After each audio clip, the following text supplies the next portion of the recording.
Hi, ladies and gentlemen. I'm here today to talk a little bit more about our narrative writing. So, we have been working on our writing. It's been a big week. We did our story mountain, and you'll notice I have my writing journal. We did our tree chart, and then we wrote our sloppy copy of all the events that occurred in our story. Now, so you should have your rough draft done for your writing, your first narrative writing. Now, we need to make that rough draft even better. And how we're going to do that today is our first focus today is transitions. What are transitions? Well, transition words are words that help us get through the paper in an organized way. There's different types of transitions. So I'm going to show you a video right now about the different types of transitions. Just a minute.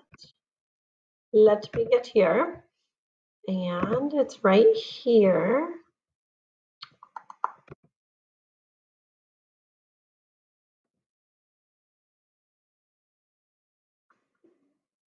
Hi, Nope, not glad you're this here. guy. You know, this is really exciting. Winter's almost.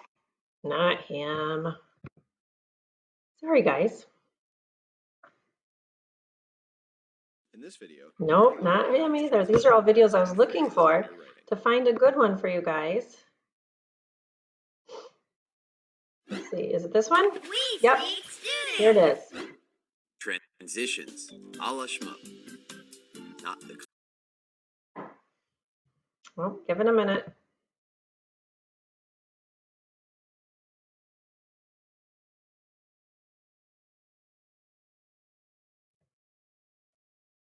It's processing. This is where you have to be patient with technology.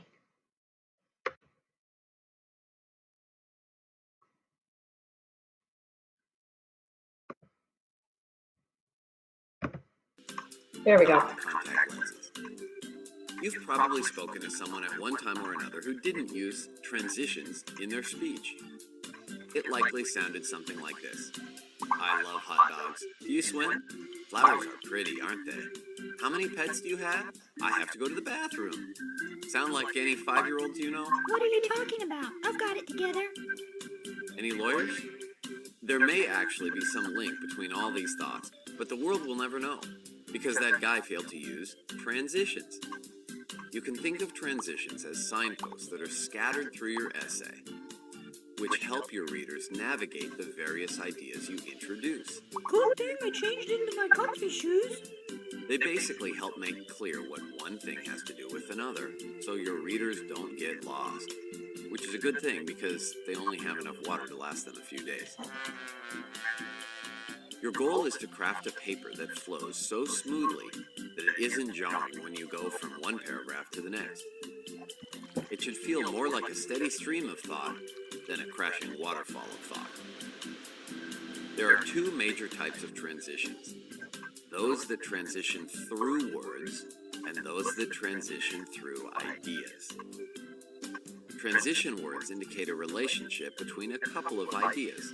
So instead of, I was just bitten by a raccoon, I've had my shots, you could say, I was just bitten by a raccoon. However, I've had my shots. The sentence doesn't change much, but it's much clearer in the second example why you switch from talking about rabid woodland creatures to your medical history. Eat 2 discarded banana peels and call me in the morning. You're establishing a connection between the two. Transitions can show contrast with words like but, however, in contrast, or whereas. They can show similarity as in additionally, also, or similarly. Or they can demonstrate a sequence: first, second, next, subsequently, or previously. But you can also transition through ideas. See how we transition there? To transition through ideas, you can make a reference to a key phrase from earlier in your paper to draw a connection. And it doesn't have to be an exact repetition of a phrase. It can simply be a restating or further exploration of a topic that was brought up previously. For example, if you mention in paragraph 2 that cats and dogs are capable of feeling emotion, This is my sad face, if you can believe it. and then in paragraph 3 you talk about what a crime it is to abuse animals, you've created a transition. Oi, my kishkas! By using common or related words to make a connection between two different parts of your paper, you allow your reader to do some thinking for themselves. I thought this was going to be my day off. After all, readers don't want everything spoon-fed to them. Maybe just a little banana pudding after dinner, thank you. Oi, my kishkas! All right, very good. All right, so if we go back to our, oh, hold on a minute, I gotta make sure this pauses.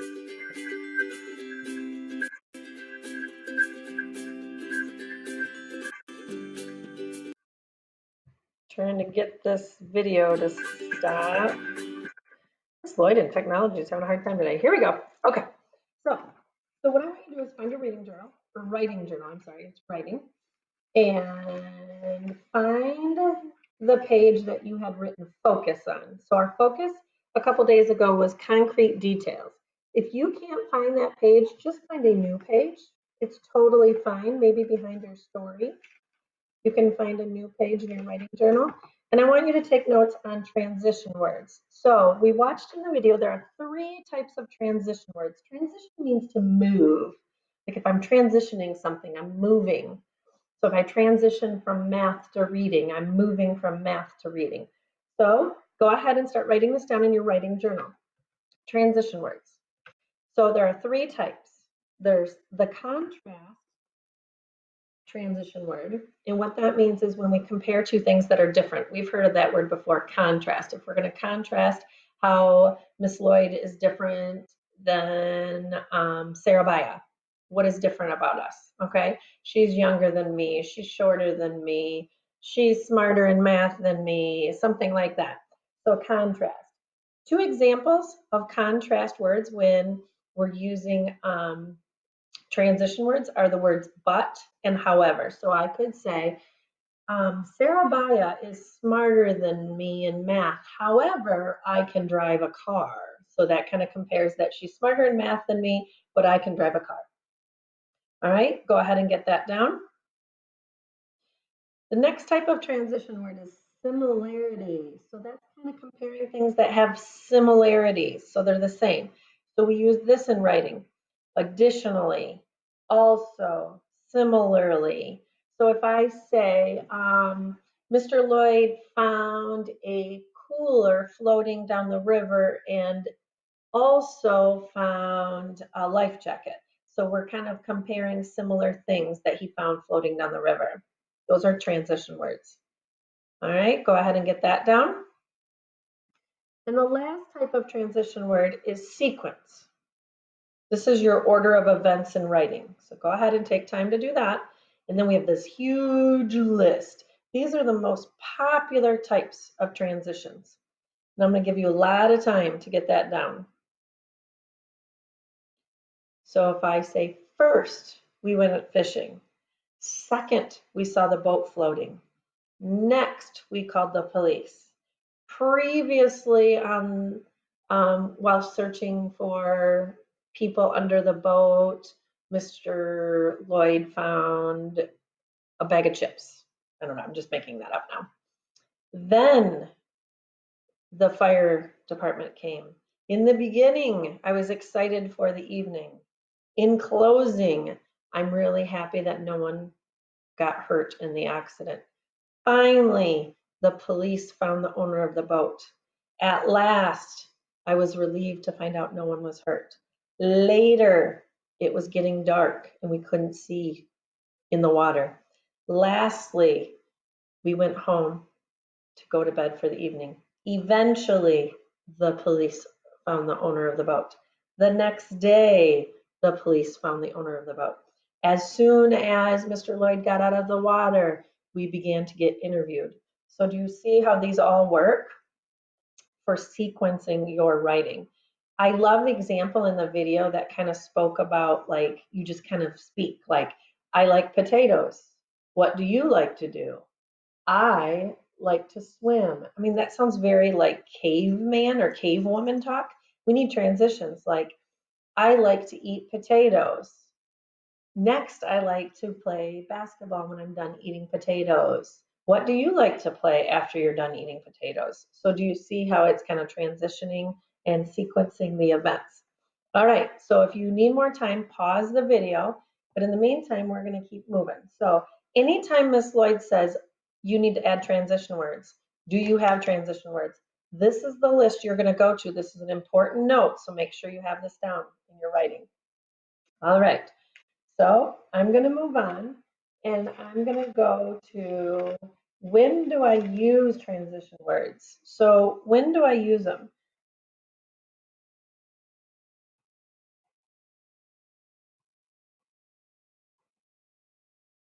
When do I use transitions or I change paragraphs? So today's focus is going to be putting transitions in my writing, as well as making sure that I have paragraphs that help me understand the different ideas, okay? So when do I change paragraphs in writing? So pretty much when you're writing a story, you might change paragraphs when a new character comes along. So when I change paragraphs when in my writing let me see, if I go to my writing, I changed paragraphs. So each of my branches was a different paragraph. So my first paragraph was riding along in the boat. Then I changed because I saw the boat upside down. Then we called 911. Then Mr. Light jumped in the water. Then the dive team came. So that's when the new character came along in my story. The dive team arrived. Or you might change paragraphs when a new event happens. So first we were riding along fishing, and then all of a sudden we saw the boat upside down. So I changed paragraphs. Maybe the setting changed. So we went home at the end of the night. And then once we got home the next day, so the setting, so the time or the place changes. Another time you change paragraph is when a new person is speaking.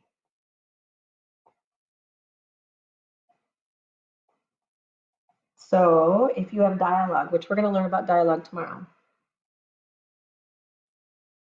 So I did not include a lot of dialogue in my writing because it was just my sloppy copy. Maybe you did. We're going to talk about dialogue again, I said on Monday. But for the meantime, let's just talk about looking for if our paragraphs change and we have good transition words. So if I go, each of my branches should be my new paragraphs. So one warm, sunny evening.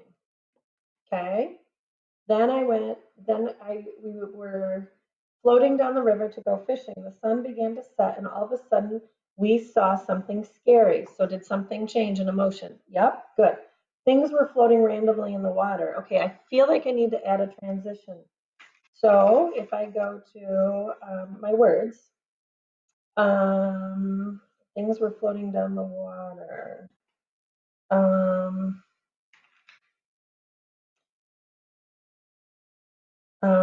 Let's see here. And all of a sudden, we saw something scary. So there's my transition right there. All of a sudden, that would be a transition. So I have that one. I'm going to circle it in blue. And then things were floating.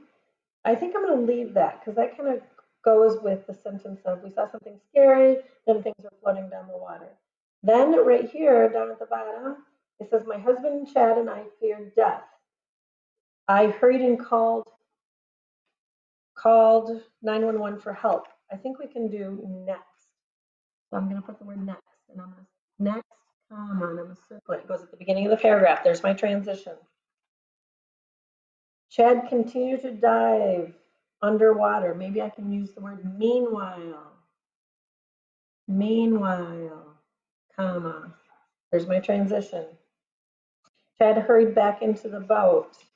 Maybe I can do then. So I'm getting these all from my list that I wrote back here.